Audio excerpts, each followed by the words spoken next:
Um, no, I think, like, at the risk of run running this late, hi, everybody. I'm joined by my friend Lynn here. Lynn Um, J. Broderick. yeah, she writes about some pretty cool stuff, but, um, I had this whole cinematic introduction planned in my head, but now Oh, that people are watching, it's like, I'm nervous. Yeah. So, stage fright. yeah, so quick introduction, like, I've I've been through some stuff. I know, Lynn, you've been through some things, and I got to thinking that there's this strange moment in healing when something that once like shattered you or hurt you becomes somehow funny. The whatever happened is still not harmless, and it's still not small, and it's not erased, but it's there's something funny about it. It's, like, funny in a way that only people that went through that stuff understand, right? Right, And right. and it's just and there's this laughter that doesn't deny that the wound exists, but it proves that you're still breathing. You're still, like, on this side of the ground. And so that's what I wanted to talk to you about, Lynn. And I'm hoping that this becomes a longer I hope that this becomes the first installment in a longer series about healing, humor, and the deeply suspicious human habit of surviving things we weren't really qualified to survive, right? Hmm. Um, and I I know you went through some things, and I've been through uh my share of what polite people call character development, which It's a good way to describe it. yeah, which really is just The kind of life development you didn't sign up for. yeah, exactly. Or life just like grabbing you by the ankles, dragging you across the parking lot, and having the nerve to call it growth, right? Um, Ouch. yeah. So I think what I was thinking or wanting to start this with is how do we laugh without betraying or what without betraying what hurt us? So that like I think that's a central question, but you know, that's Lynn, like I'm thankful you're here. You're like my first guest in this kind of series, so thank you. And like one for those who don't know you, like who are you? What do you write about? Um Tell us about you. Okay, I will. Lynn J. Broderick, and thank you for having me. I appreciate it. We've talked before. We had our collaboration around the holiday season. We I did. write, yeah, that was quite intense. So I write memoir driven stories mostly, laced with humor when appropriate, but even some of the hardest things, you might find a little twinge of humor in there if you look hard enough. I also write about random thoughts or reflections that might come to mind. I wrote something about how important play is, and I wrote about texting and how it's such a miracle, but it can really bite you in the ass, and my experience with that. So I've written things about my past from my childhood until present day. If I could write about my future, I would, but I don't really know what that's going to look like. I'm hopeful that it'll be a good one. And that when I die, I'll die in my sleep very peacefully. Me too.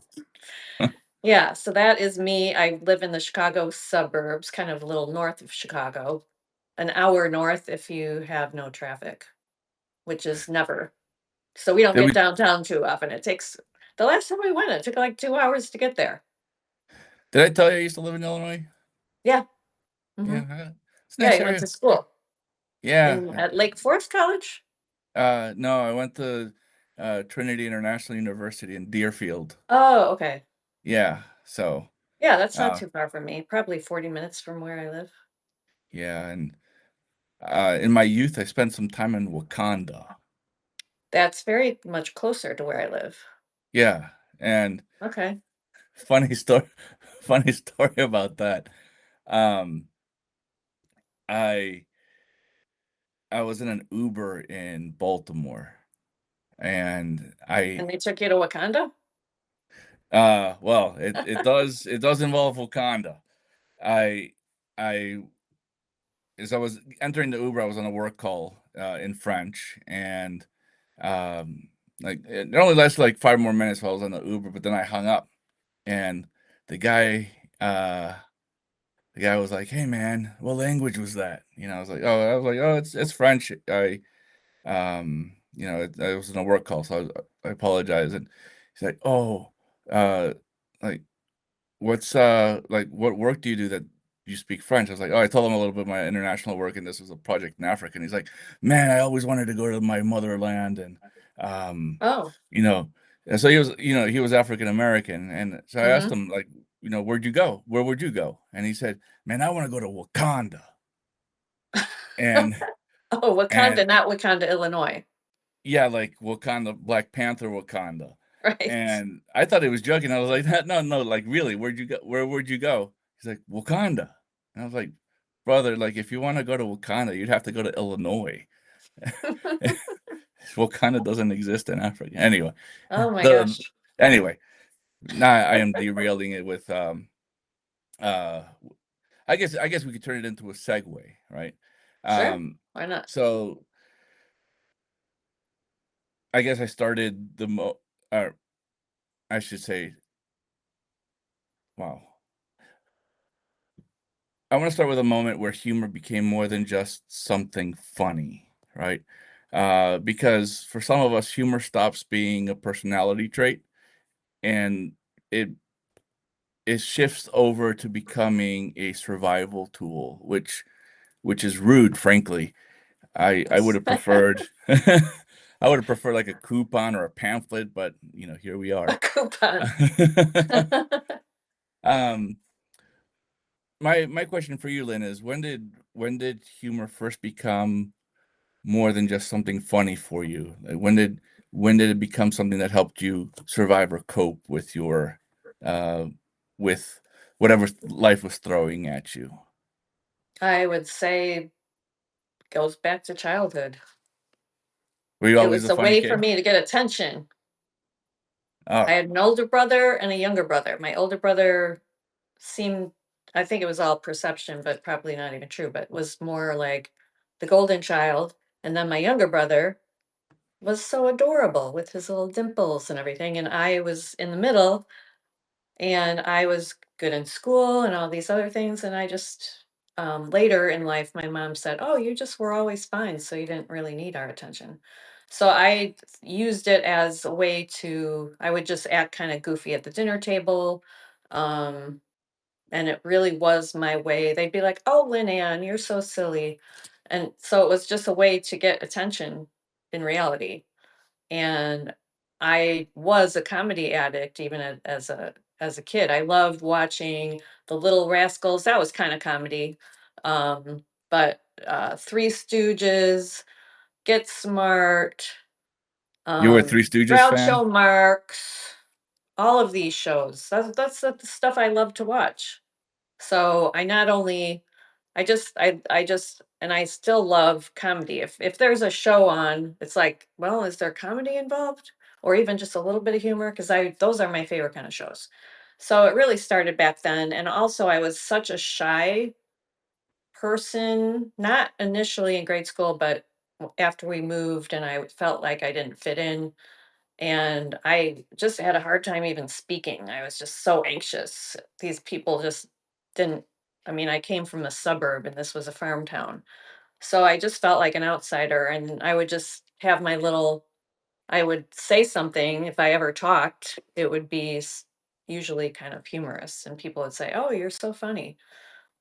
So it's just kind of, that's just kind of been part of my life. It also is a coping mechanism for, going through hard times. I lean on that, and even when I'm telling a story that might be, um, something painful, I'll throw in a little chuckle that's inappropriate. It's just something I do.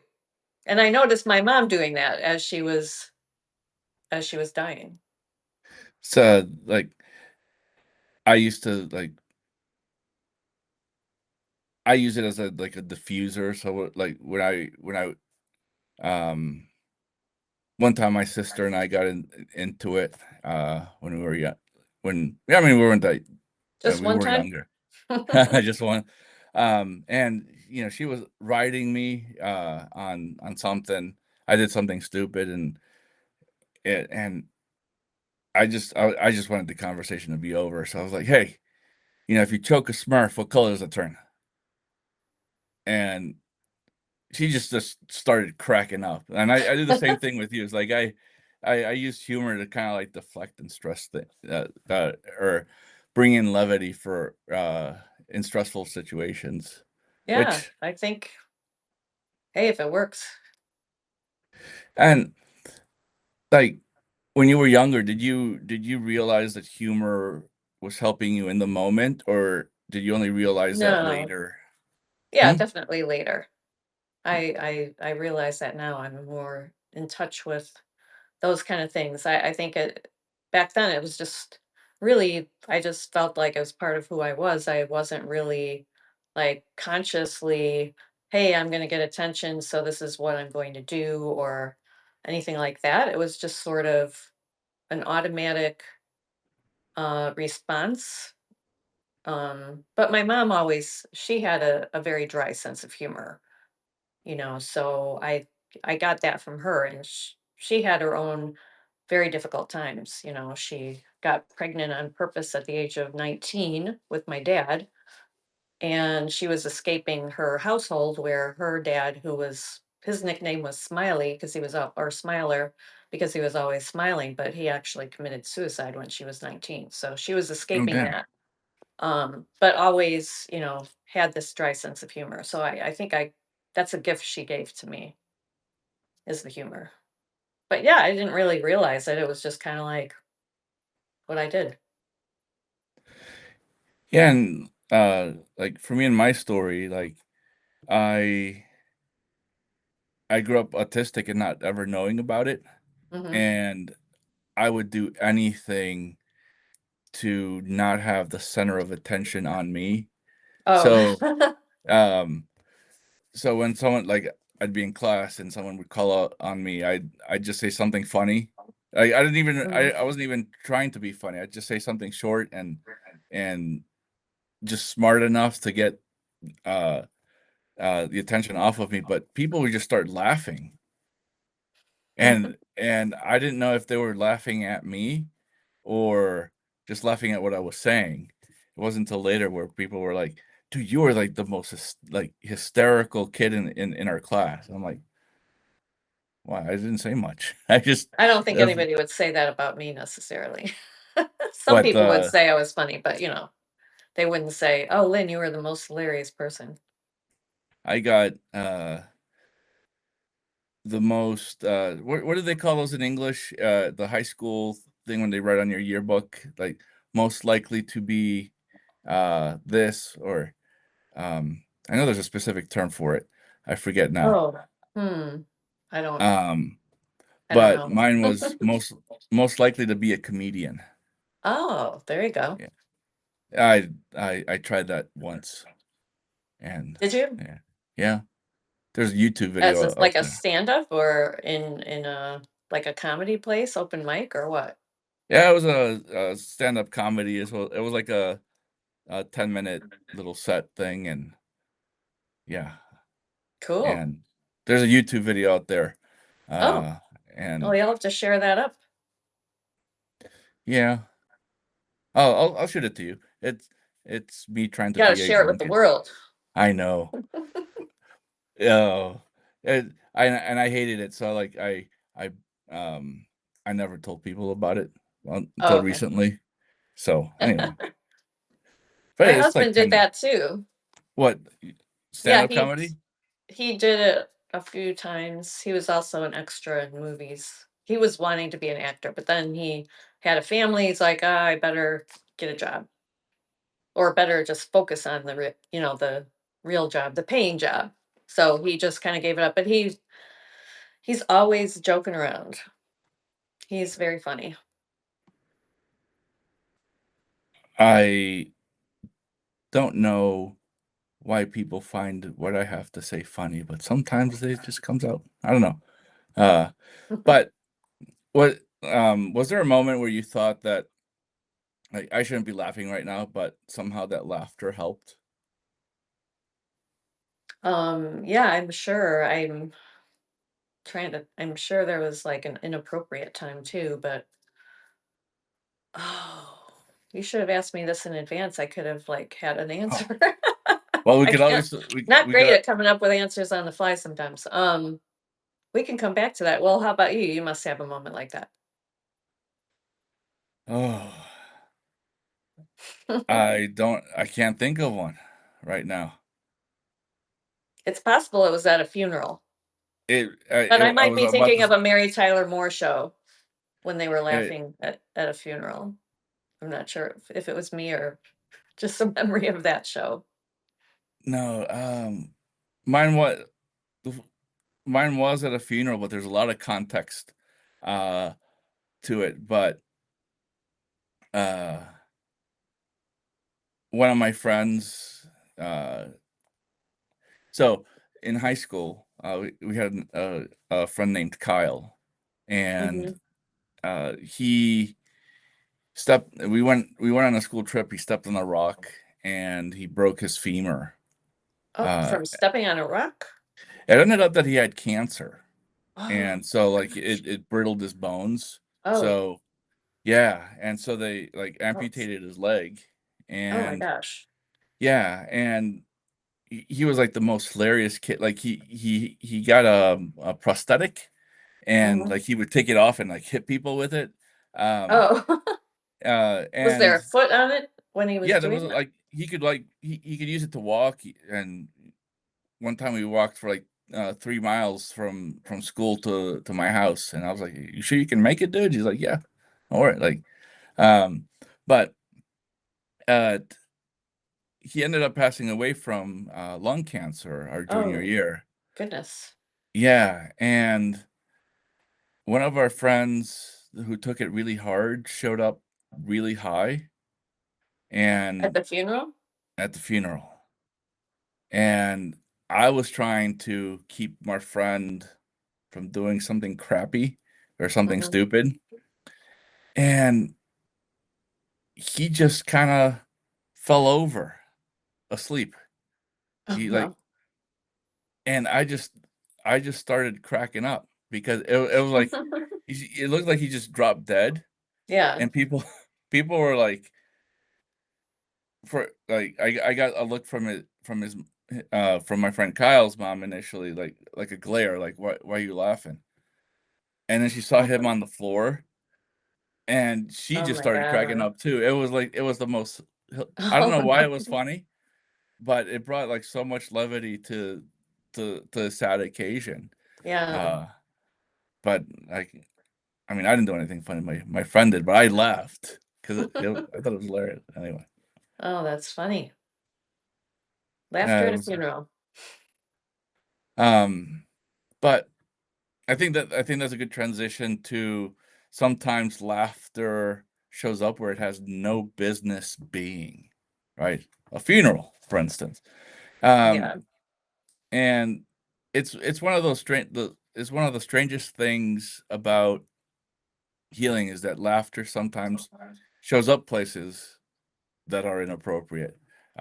Or it's like, "What are you doing here?" laughter. Not because the situation is light, but because the human spirit apparently, is feral and refuses to behave.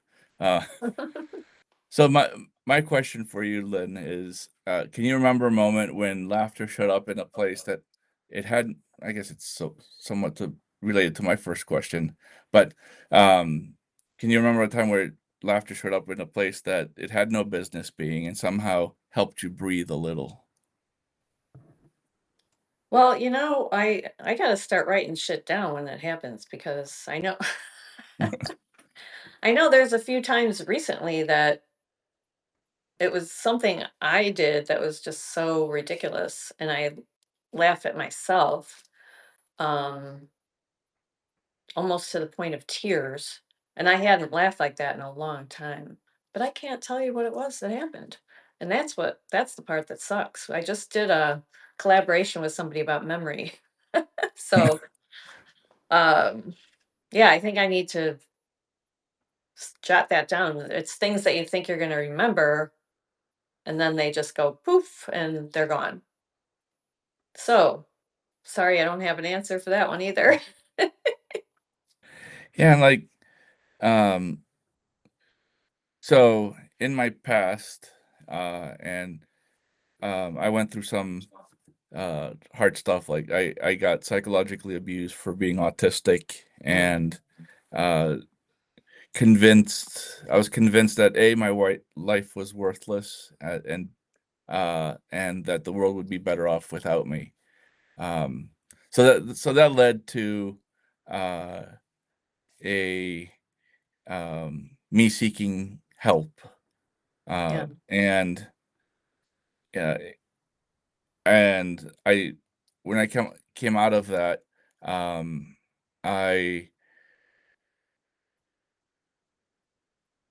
almost a year later from that, my I had a girlfriend that ended up passing away, which is what we collaborated on.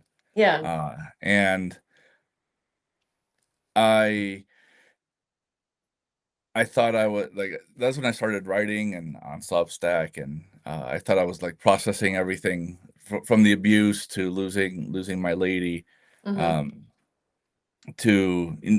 I also lost I got doged like Oh, a day after Katie passed away, and I so never heard that term before, or I never heard anybody actually use it like that, which is, doged. I mean, I haven't known anybody until this moment that's been doged, so I Yeah, haven't heard it said by somebody that was affected in that way. and Yikes, that's a lot. so I ended up getting into my depression got really bad earlier this year, and I ended up uh, getting uh, I went to outpatient treatment for it, Mhm. and like it was just so heavy. Like I don't know what got to me. I just everything I did participate because I wanted to like I wanted to shake this, right? And Yeah. but it's just like every other thing was a dad joke that came in. Someone was talking about uh being a baker, and I was like, I went to a fucking zoo one time, and in the cage was a piece of bread. The sign said bread in captivity, and Oh, no. and it Did you just and come up with that on the spot? yeah, it Wow, and your brain is, an amazing phenomenon which is to come up why with that on the spot like that. people would say I should become a comedian, right? Mhm. Uh and you know, it was in those like 2 to 3 weeks where like finally laughter came like fully back, and Mhm. it so I don't know if you noticed the shift in my writing after I went through that. It went from like really dark to being like dark and funny, and it's been helping me like cope a lot, and it was one of those it's one of those things that has helped me breathe a lot. Yeah. Well, and sometimes you need to step away and, you know, then you can come back to it in a different way with a different perspective. Sounds Yeah, like that's what you did. So that's, yeah, and I and love your writing.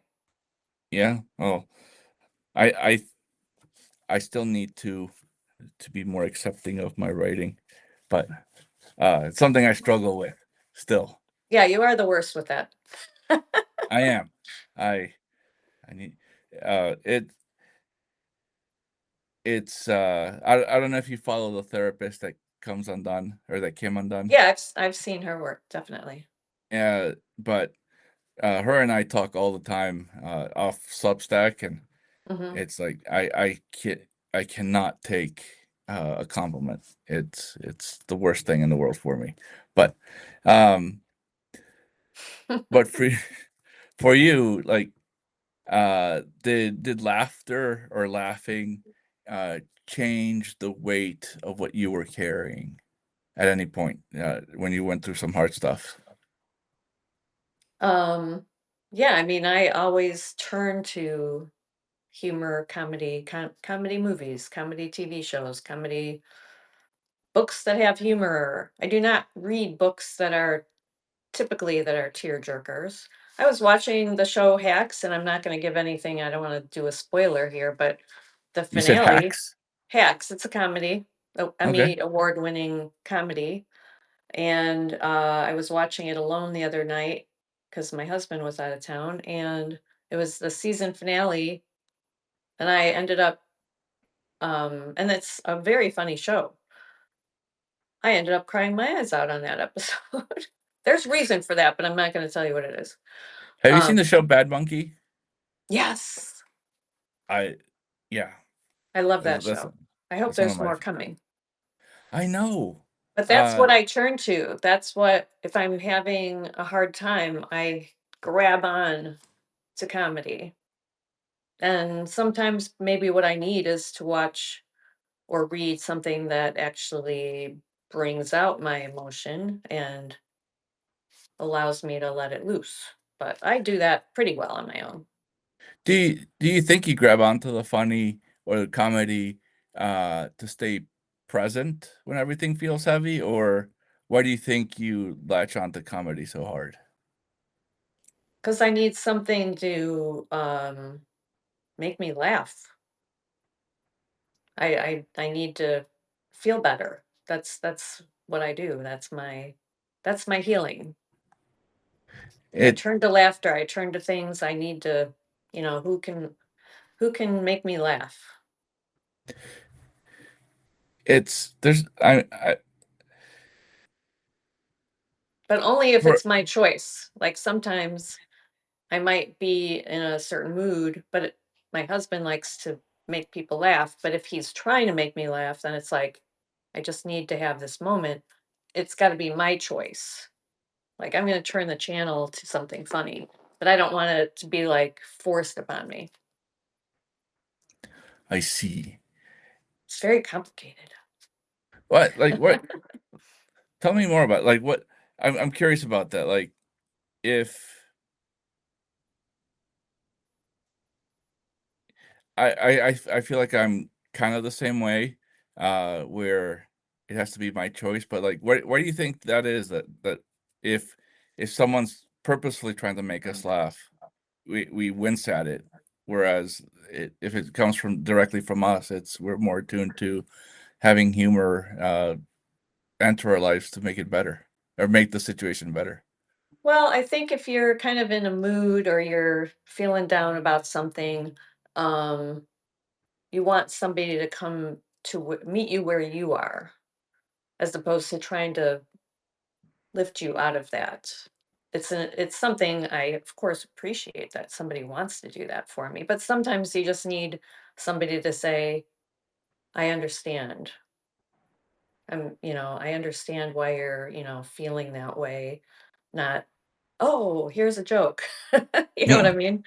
So sometimes it's just like I just need to have an affirmation for how I feel right now, that kind of thing. But if I want to find humor in something, then I can seek it out. Or I can say, hey, tell me a joke, something like that. But For sometimes I just need somebody to be human with me. and be empathetic. Man, we could go down this rabbit hole and, um, but the Kelly like, said she agrees.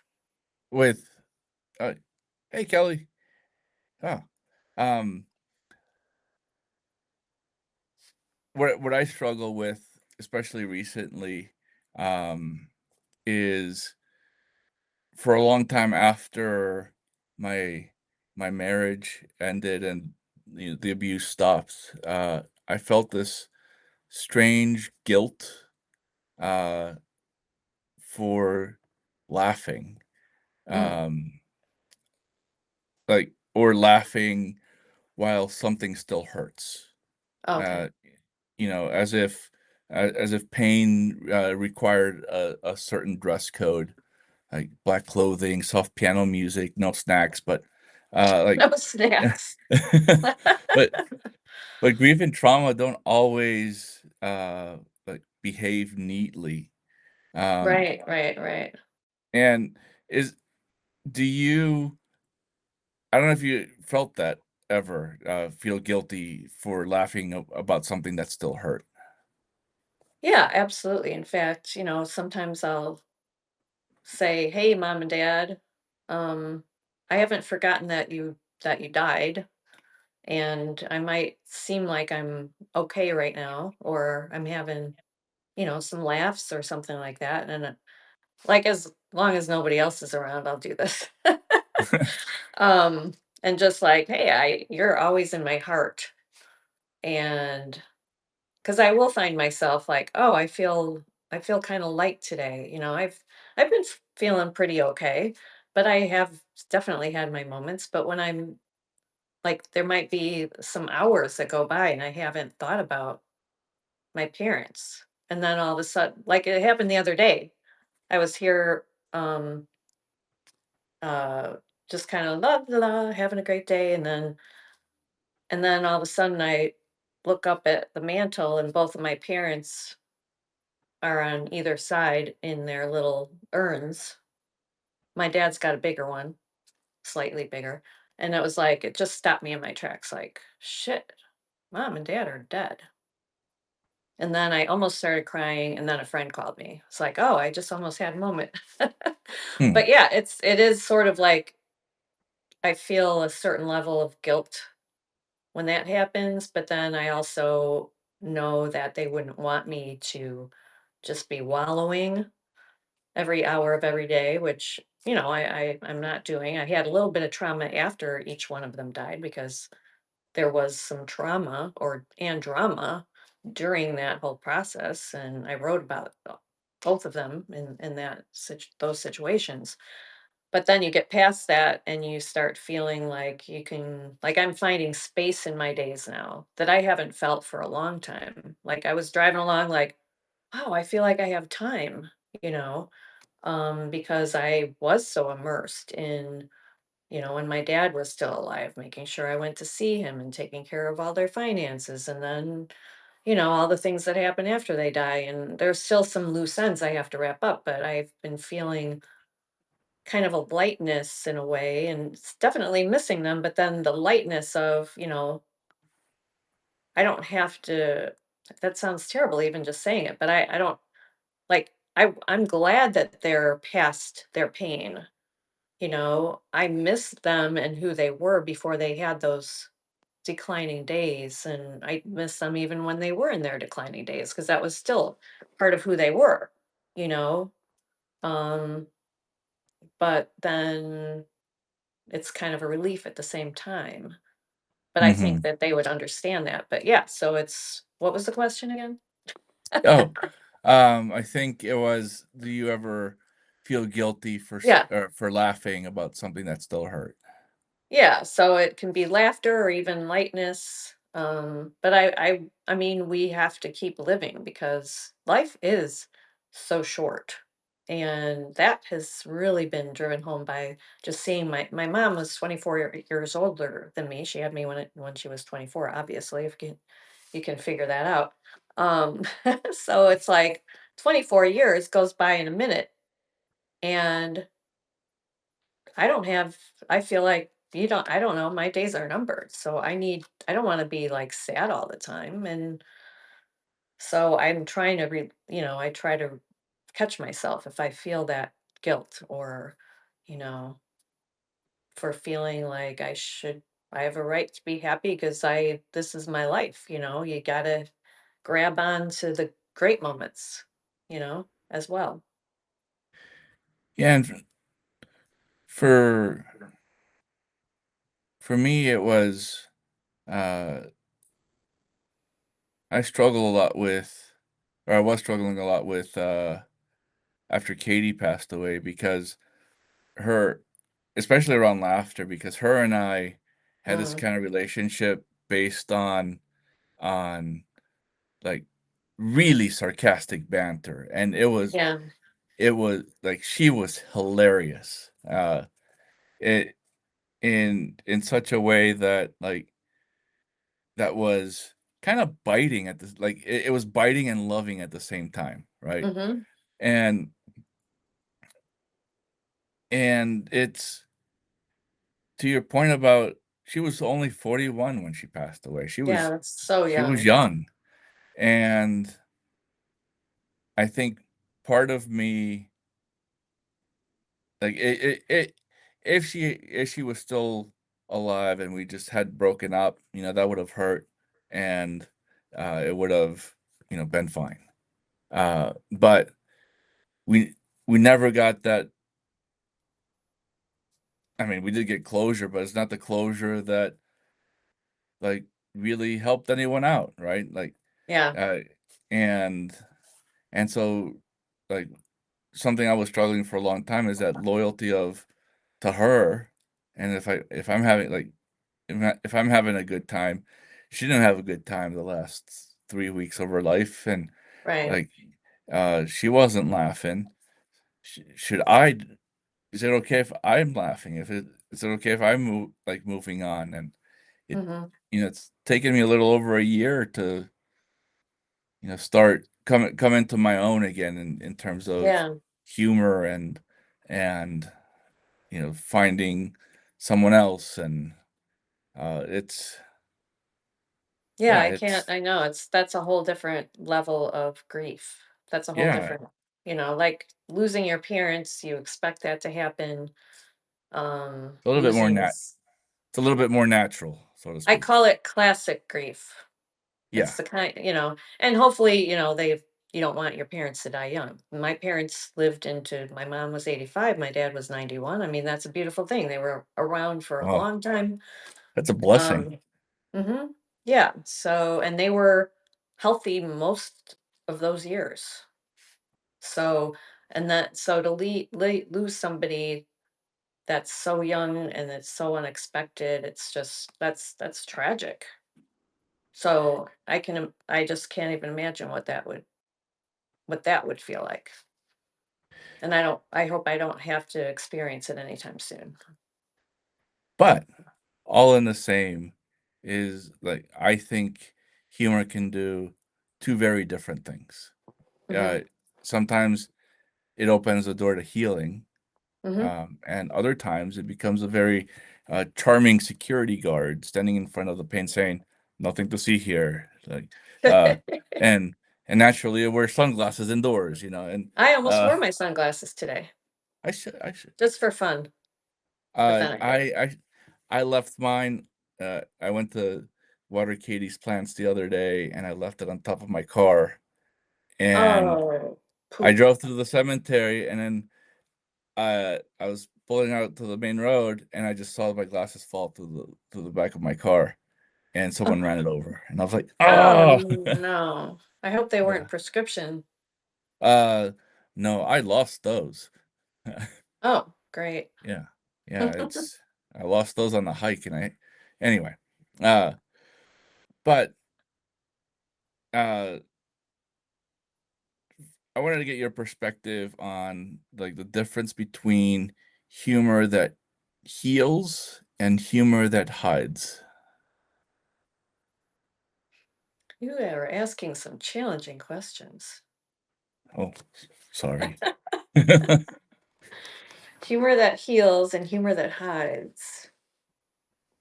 Oh Or is there gosh, a difference between the two? you are stumping me. My brain is cramping right now.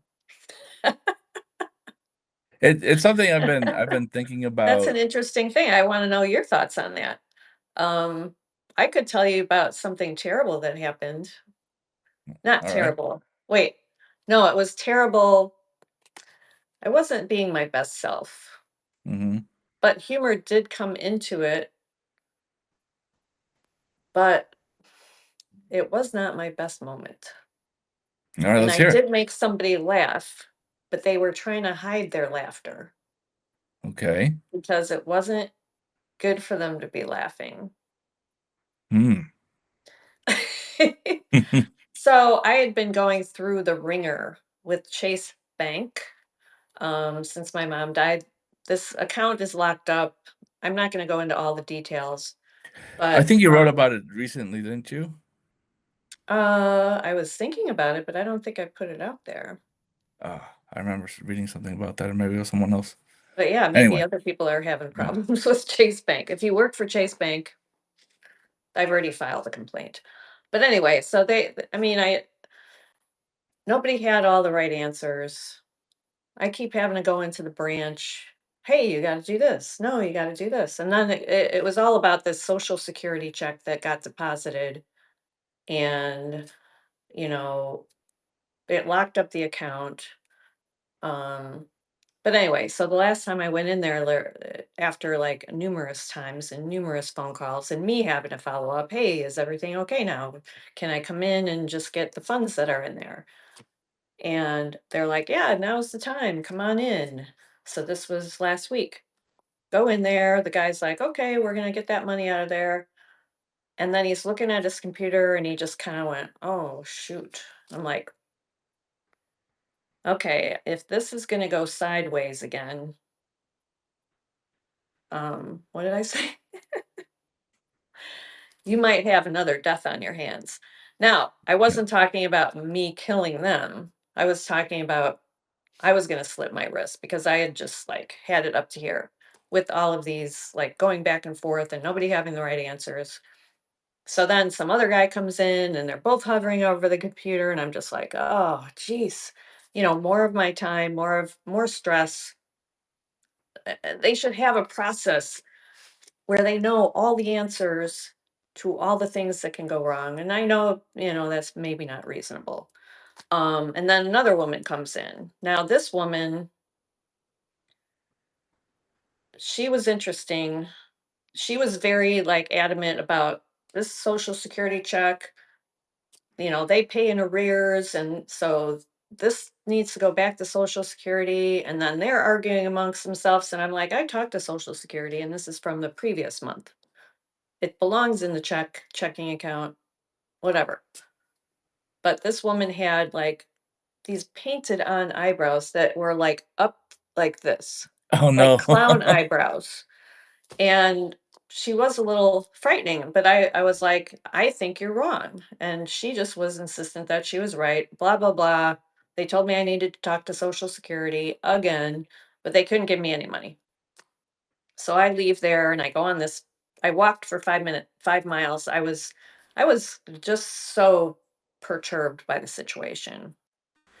And I was on hold forever with Social Security on this nature walk that was supposed to be a nice nature walk, and it was a nature walk on a call with Social Security.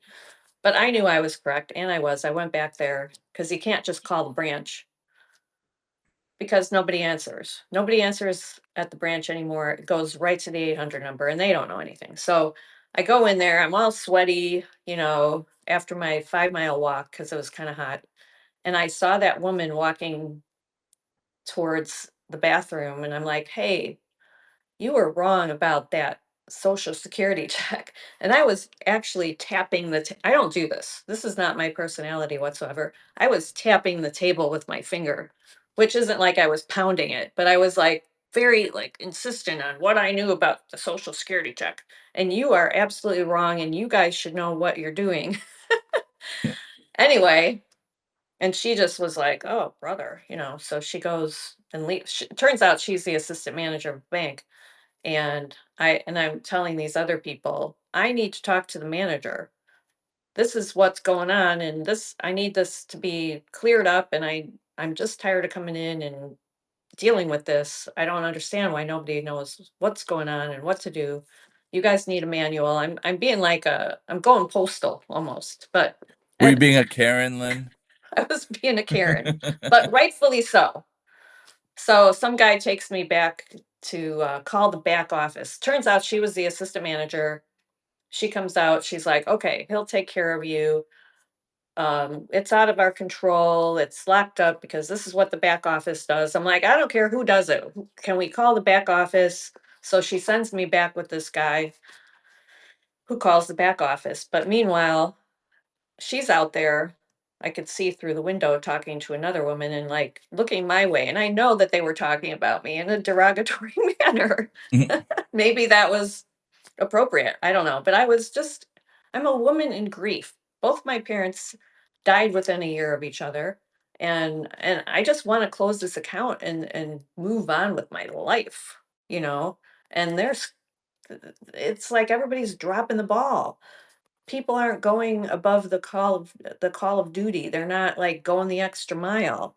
And so I was just so frustrated and I finally could tell that woman was talking about me. I'm not like a paranoid person. I could tell. She just looked kind of frustrated, even though her eyebrows were in a constant state of surprise, painted on like that. And I said to the guy, like, and this is like a circus, and you even have a clown here, that woman with painted eyebrows. And I was just like, he had to be there. But he started laughing, but in a way that he was like trying not to. It was so obvious. Because So he's she probably thinking himself that this woman does not know how to do eyebrows. so she kind of looked like she She looked opened like a her scary clown. She looked like it with those eyebrows. really. Or she could have looked like she opened her electric bill and her water bill at the same time, and she was just shocked. Yeah. Oh, So, and I mean, I'm not a mean person. You know what I mean? But so it was sort of like my anger channeling through dark humor in that case. And I got somebody, you know, this guy laughing because he probably has been thinking the same thing for forever. I don't know. Hopefully they're not watching this I don't know anyone who works or at will City ever. or Chase Bank. Yeah. Um, and I think for me it's uh I I often use humor to deflect rather than address the issue at hand, right? Ah, okay. Right. So like for for me it's like I use sarcasm and humor to put the attention off of me, like, and get everyone chuckling and like forget about me as quick as possible. Ah, okay. Or Even though you're the um one that made them laugh, so they're just going to forget about you. I don't, that logic doesn't quite work. well, it somehow But makes maybe sense in my it must be serving you because you keep doing it. I know. Must be Or working. or it's helps me deflect from the uncomfortable feelings it was of dealing with my stuff sometimes, right? Hmm. Um, Yeah. and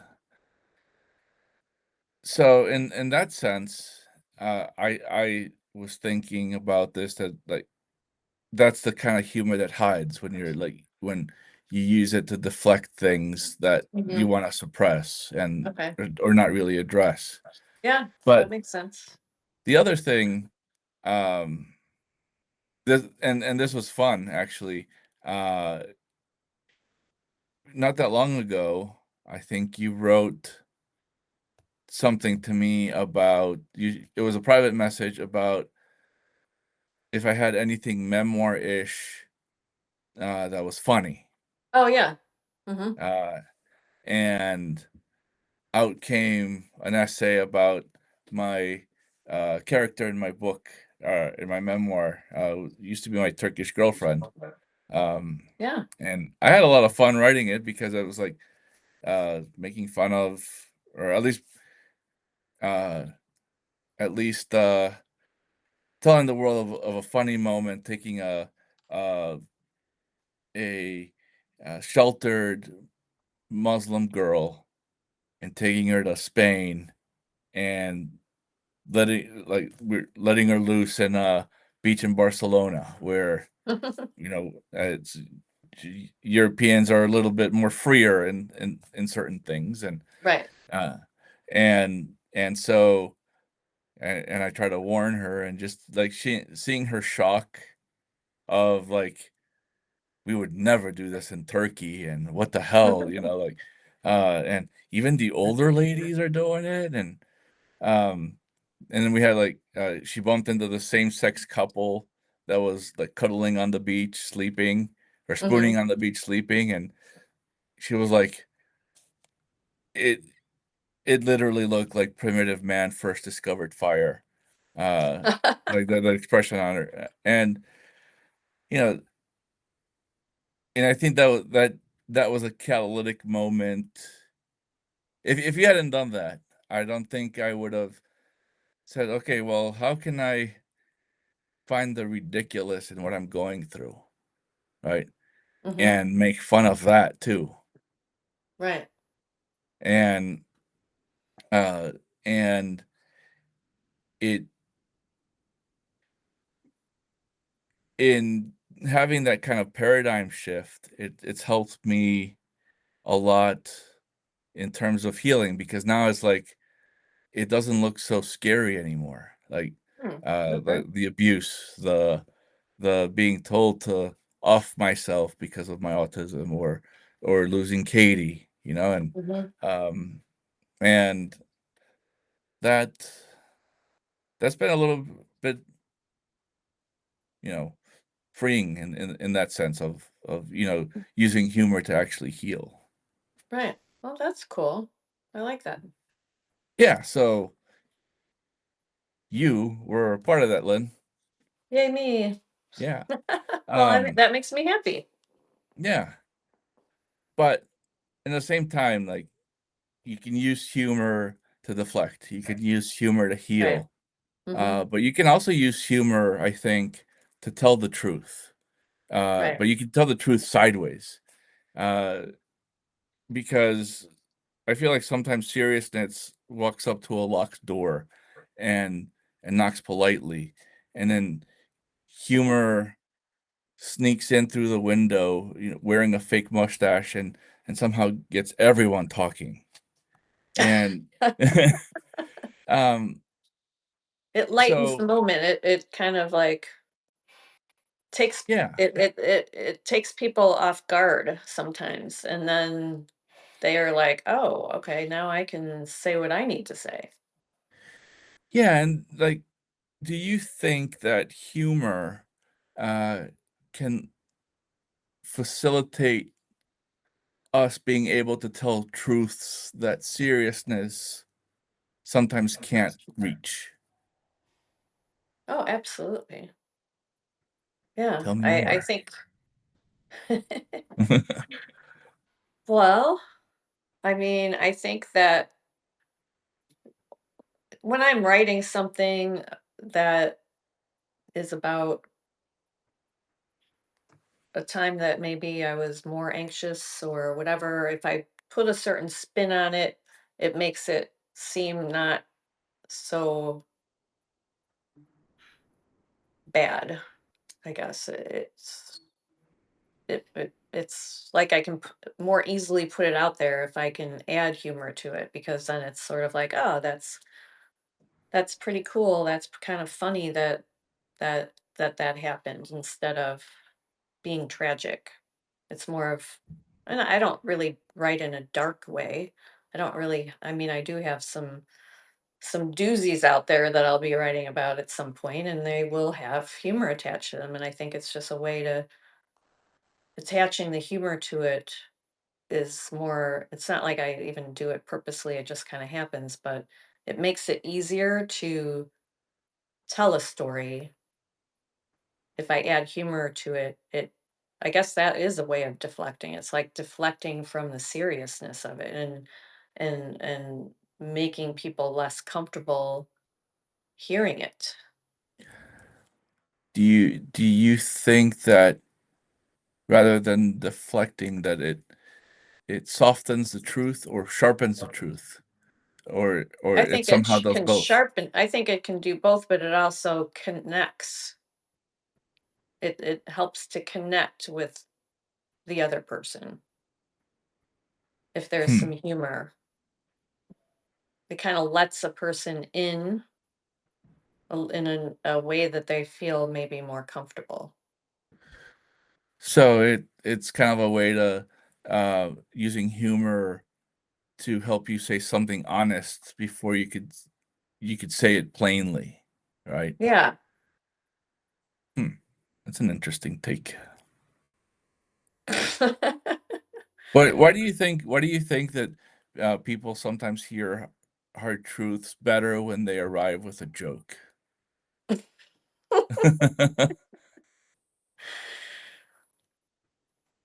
Yeah, I mean, for that very reason, because you can laugh and you can relate to it, but you can also then feel the humor in your own life.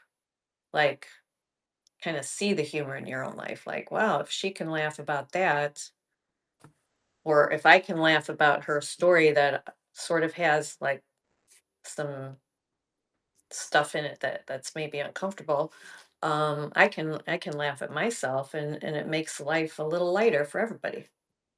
Hmm. There's there's in thinking about this conversation today, I was also thinking about the difference between laughing alone and laughing with someone who gets it. Someone who isn't trying to fix you or not trying to turn your pain into a motivational poster. Uh, just it's just someone who can sit at the table with the grief, the absurdity, and the truth. And uh, what essentially makes someone safe enough to laugh with about painful things or the painful things. I think just the sharing of the laughter. Simple as that. And it's sharing a human story with another human and wrapping it in humor, and the bow is the laughter, and then you can just unwrap it all together and feel like you're having a little party. Because so And I no, I'm not high, in but maybe I should be. in writing uh in writing my book, I you just saying that made me remember a moment that I cut out, uh, and it was about uh, it was like 3 in the morning, and Katie and I were uh, about to go, and I was like, she wanted to go home. I was like, I'll drive you home, and then you can leave your car here because she was a little bit tipsy. Hmm. Uh, but I was like, hey, let's go. Let's stop on the way to get some coffee. And there's a diner nearby that's open 24, and like the sign said like you could sit anywhere you'd like, or and she picked the biggest booth uh that they had because she's like, oh, uh we are a party. And I don't know, but it just made me remember that little scene. And That's great. um And you said you cut it out?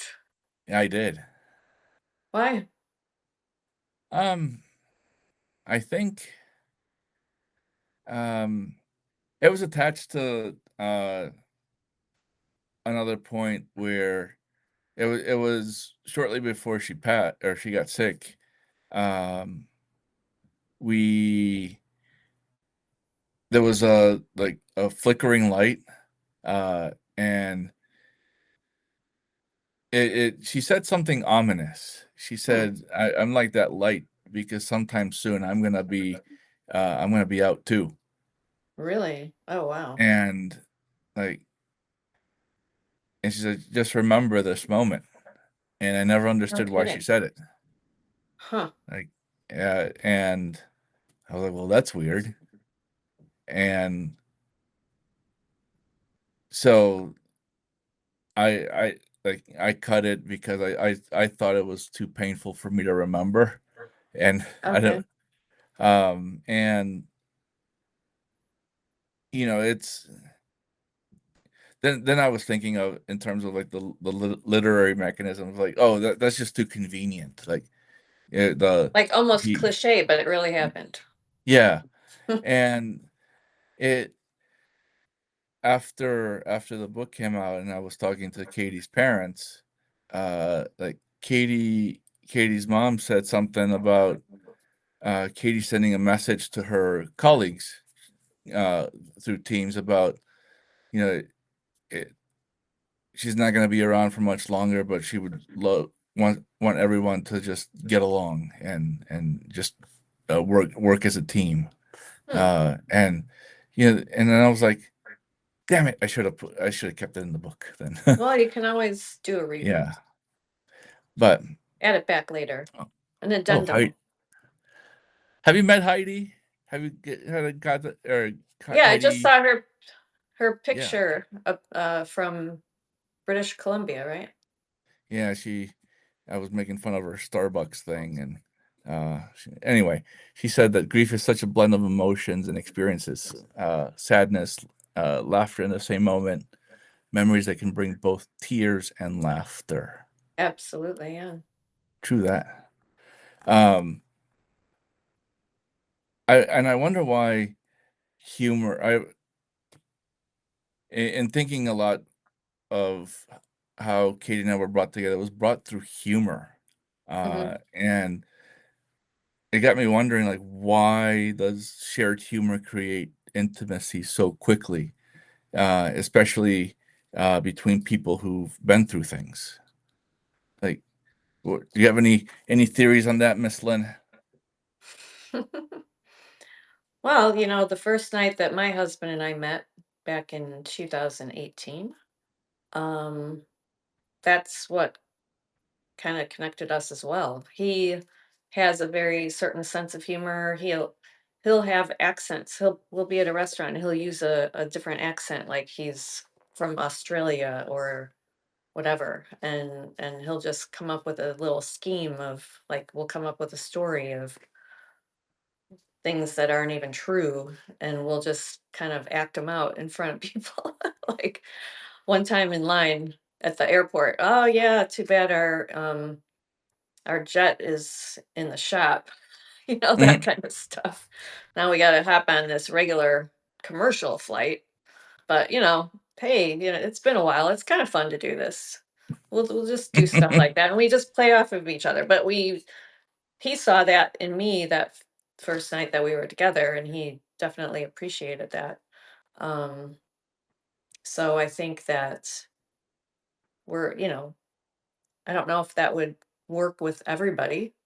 So if two people have the same sense of humor, then they're just going to connect.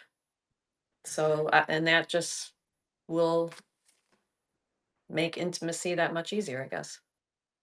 Yeah, it's interesting the way that humor helps people recognize each other.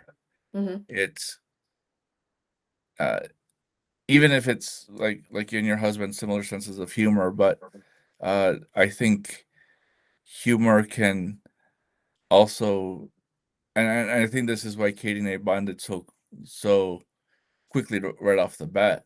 It's I was telling I was telling jokes. I'm like really good on the jokes on the fly, like uh Yeah, I can see that. um and I I told her things like I'm I always dreamed about being a writer, and writing a piece of theater entirely out of puns, and it'd be my play on words, Uh-huh. and and it was the same day like the my crowbar joke that she always quoted came out of of my friend Sam was there too. He was looking for a crowbar, and I'm like, oh, I'm happy that the crowbar was invented because otherwise girls wouldn't have to drink at home, not and Oh my god. uh, and and that's what started because she when I first met her, she's like, I'm I'm gonna I only got 10 minutes and I got to go home. That 10 minutes turned into 3 hours because then it got us talking about Ah, there you go. like, why are you here? Where are you from? And it got us talking about our hard stuff, our hardships. And she's like, Hmm. I knew you were. That's why you're too funny. You're like the. And she said you're like the classic comedian, always um using humor to hide your pain, you know. Mhm. And it was through that it it it allowed us to recognize each other, and we were like dating like 3 days later. There Uh, you go. Well, and it's is it hiding pain or is it just making your pain feel more bearable out in the world? I think then I was deflecting, right?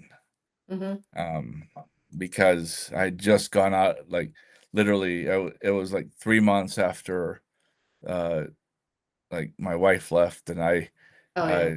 I I was in a I just got out of uh a treatment program, and um so it but it and I was not ready to or expecting to date anyone. So yeah, we were able to just hit it off, and yeah, she opened up about her stuff. Like she had an eating disorder, which is, Right. I think, and we talked a lot about that, and but she was one of the funniest people I've ever met. Mm. She wrote like she wrote me a note saying, like, on top of uh a gift that she left me, and she's like, "I'm sure you wanted a Cosby sweater, huh?" And she's like, "Too soon?" And then I guessed what was in the gift. I told her. I said, I got a real talent about guessing what's in a present. It's a gift, really." And she just kicked me in the knees. Anyway, uh, but I think I think despite everything, uh, that humor, at least it's something I'm discovering now, that humor can sometimes shrink the monster without denying that the monster exists. Or Sure. and I have, yeah, it's,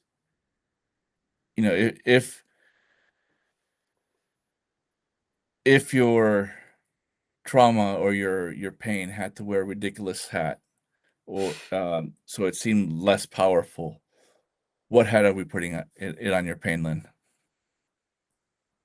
What kind of hat? Like it I think it if have would have a big flower on it, and then it would squirt out water.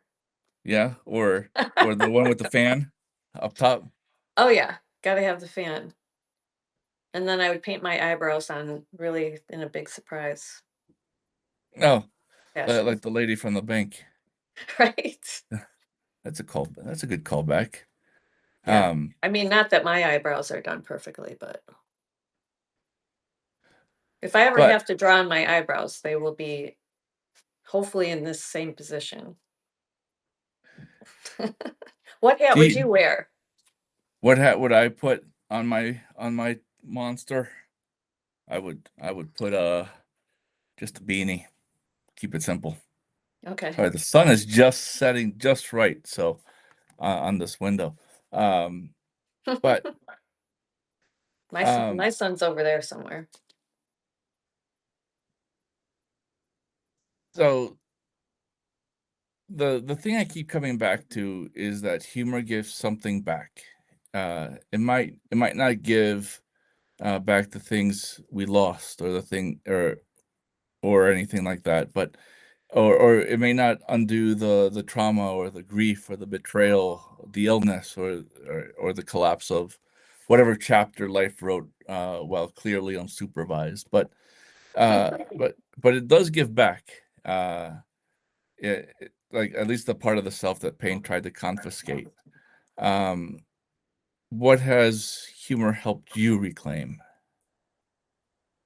Uh, a piece of myself, who I was before all the sadness of all the grief, that that person is still there and I can live with I can live with humor. I can be back to playfulness. Yes, Heidi, playfulness. Unless you're talking to somebody else, but a level of playfulness in life is what we all need.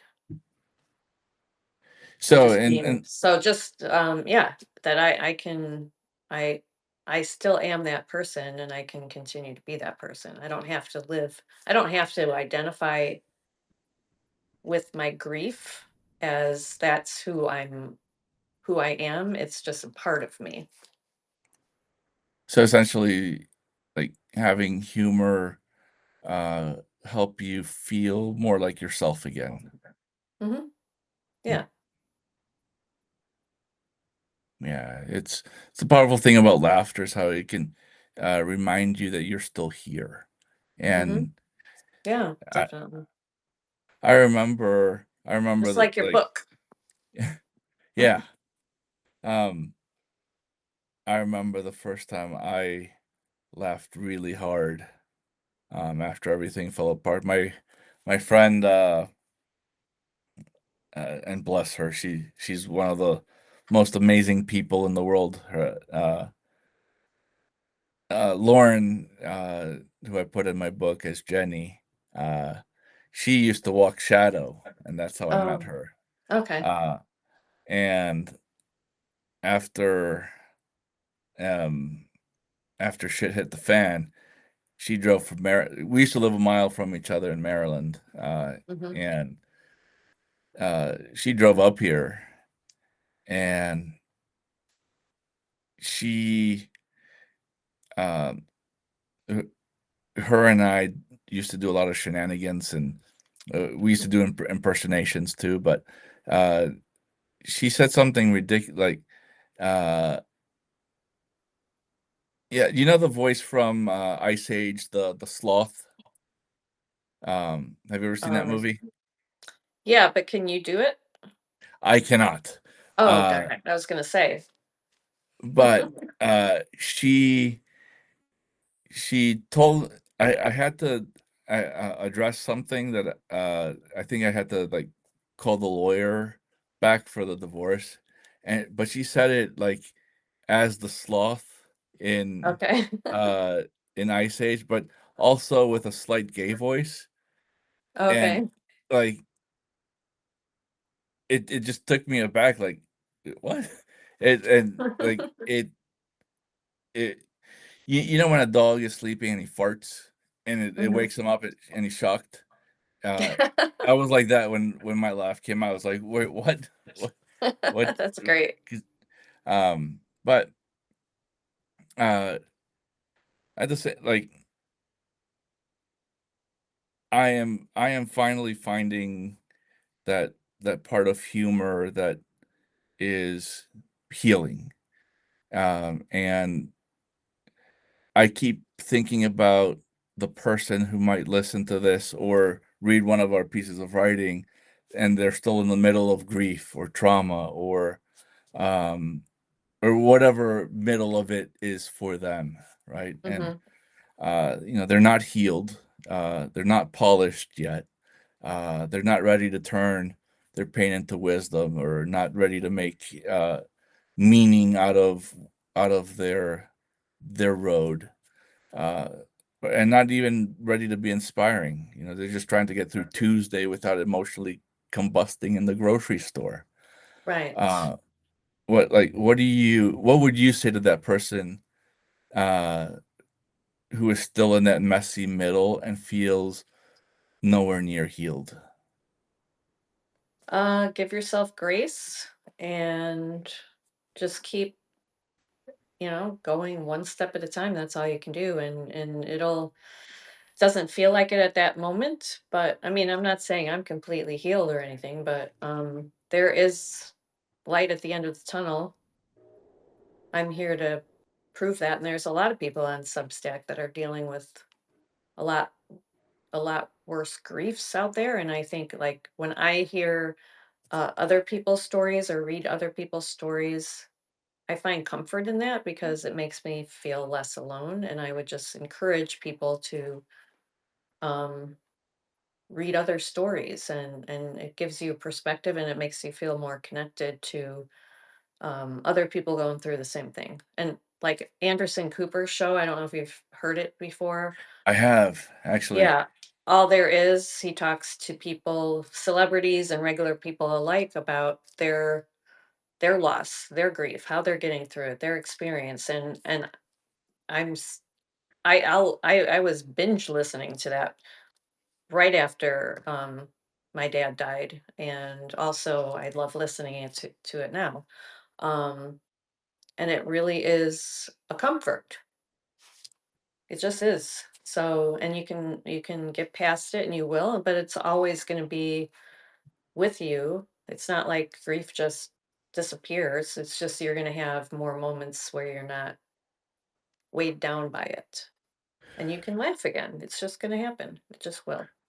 My favorite episode was when of uh All There Is was when he had Stephen Colbert on, Oh yeah, that was great. and uh I Stephen Colbert's message was that humor can be a way through, not a way around.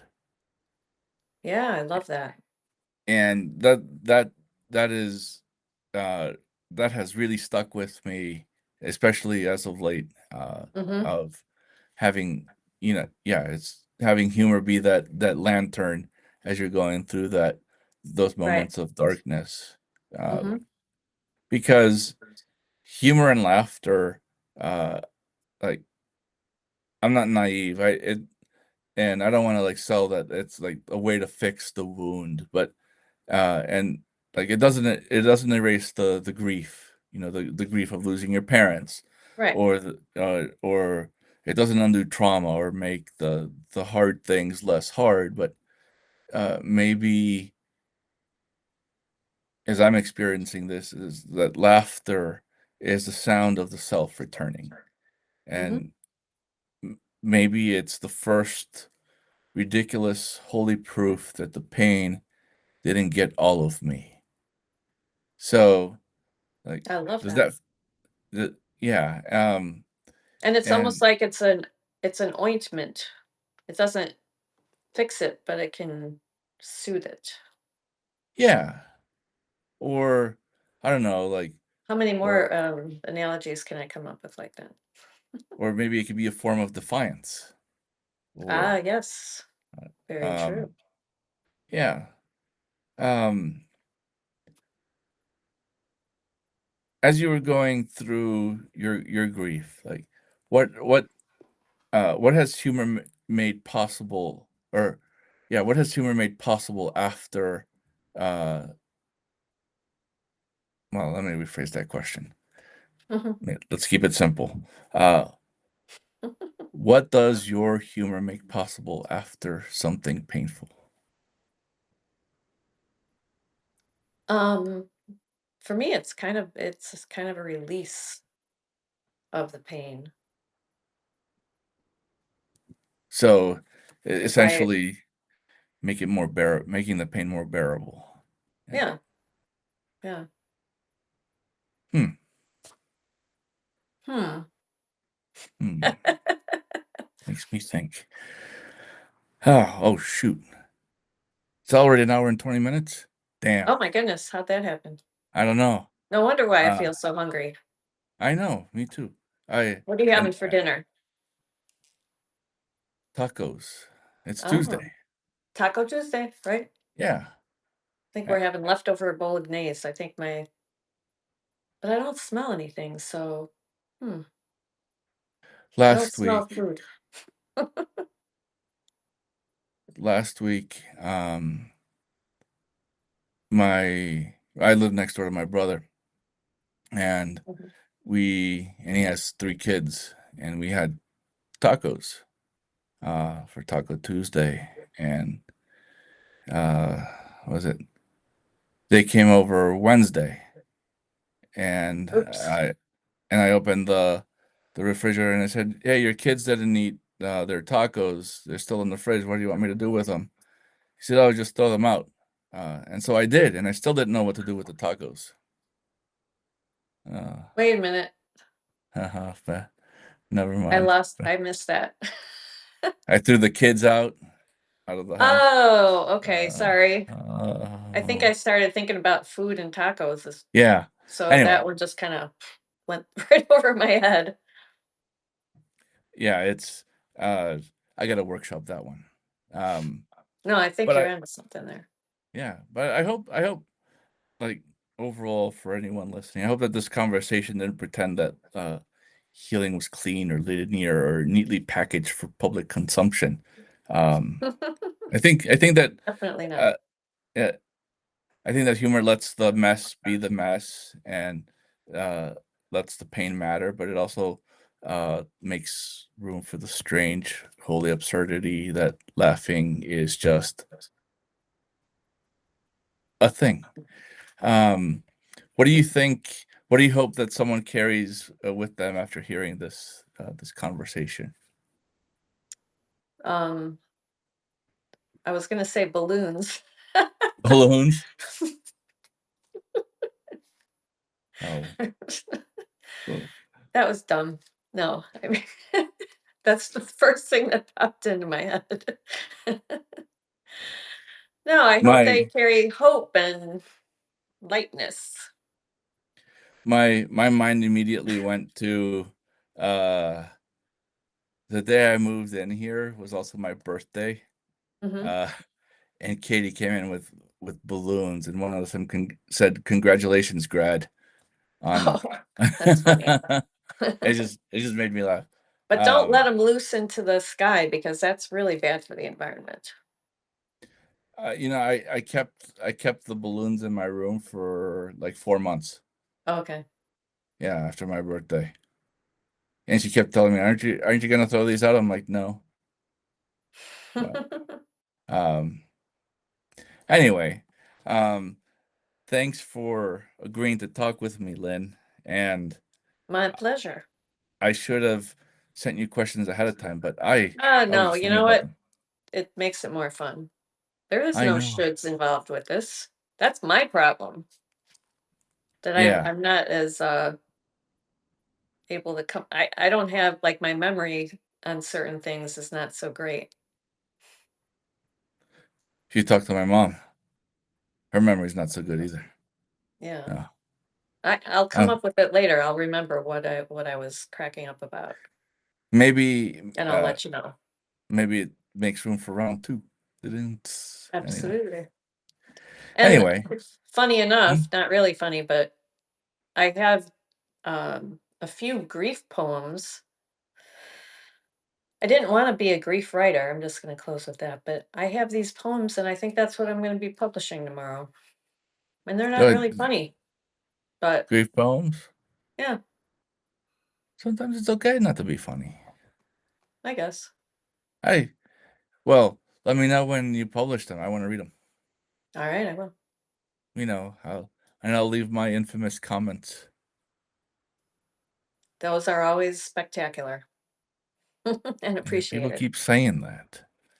Yeah, Yeah, well, it's true. That's why. it's what 30 minutes in a keyboard leaves me. It's a comment. They're always the best. I know this is why Shadow has to supervise everything I type because otherwise it's it'll go on forever. Okay. Good old Anyway, shadow. thanks for joining me, Lynn, and thanks for everyone who listened or who was Thanks, here. Chris. Yeah, Yeah, thanks to and everybody that came. and thanks for being my guinea pig. I'm not very good at hosting these, and I'll get better I like like I like don't Heidi. host. I will not ever host because I would not. It's just not Have my you thing. seen Heidi? She like her and I went on a live once, and now she's Oh, a I think cook. I She missed does that one. she does like 30 a day. No, 30. not like 30, but she does them a lot. Wow. And she's a pro at hosting. Okay. So, yeah. Excellent. Anyway, well, thanks She everybody. loves Take it hosting, easy. she just said. Yeah. Well, maybe I should have her host my There lives. you go. You should do that. Yeah. Turn the tables. Yeah. Anyway, bon All right. appetit, everybody, and you too. Take it Thanks. Have easy. a good one. Bye. Post the picture of your food later, of Food your porn. tacos. Yay. All Okay, will right. do. All right. Take care. Bye. Bye bye. Bye.